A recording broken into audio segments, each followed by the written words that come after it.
بسم الله الرحمن الرحيم ارجعوا إلى أبيكم فقولوا يا أبانا إن ابنك سرق وما شهدنا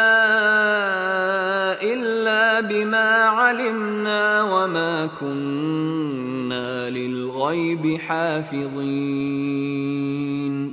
واسأل القرية التي كنا فيها والعير التي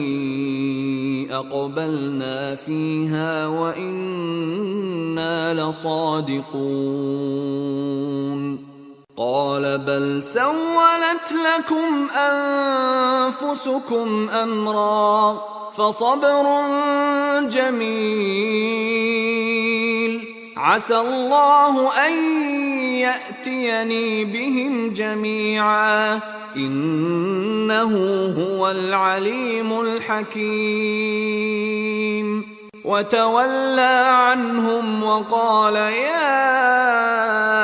أسفا على يوسف وابيضت عيناه من الحزن فهو كظيم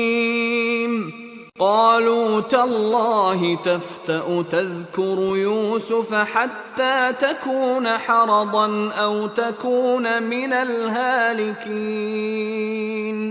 قال إنما أشكو بثي وحزني إلى الله وأعلم من الله ما لا تعلمون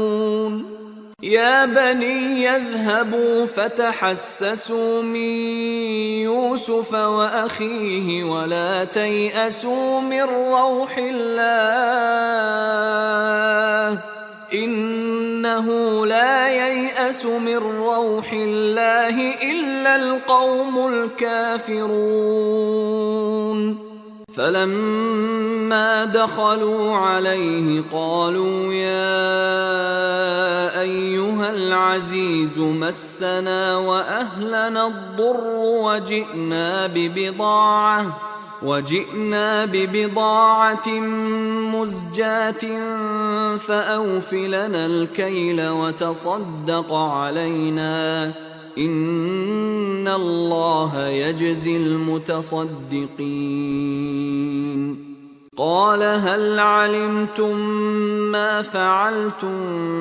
بيوسف وأخيه إذ أنتم جاهلون قالوا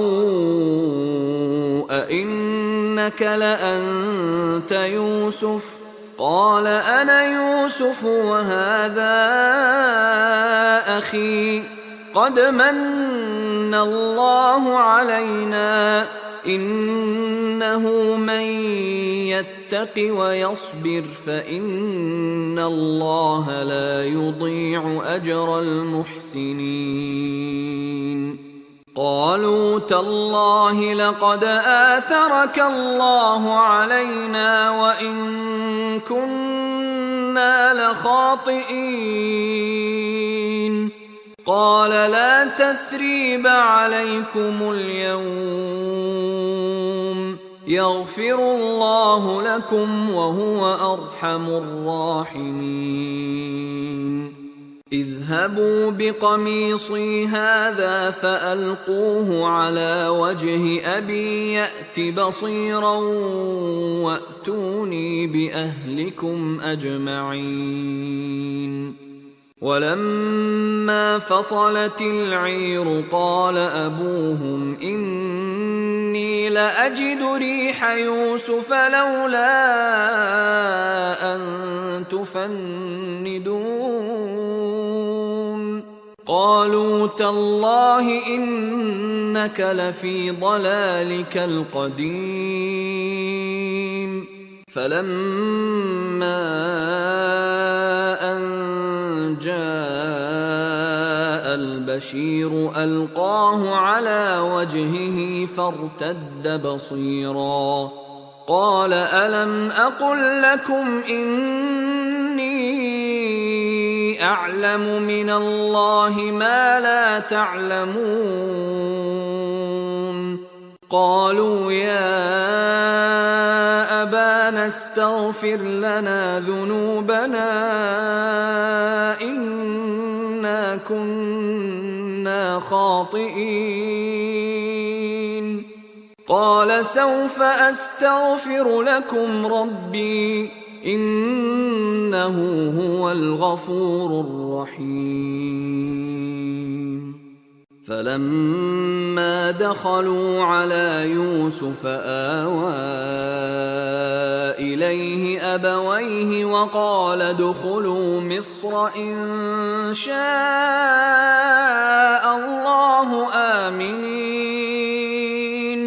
ورفع أبويه على العرش وخروا له سجدا وقال يا أبت هذا تأويل رؤياي من قبل قد جعلها ربي حقا وقد أحسن بي إذ أخرجني من السجن وجاء بكم من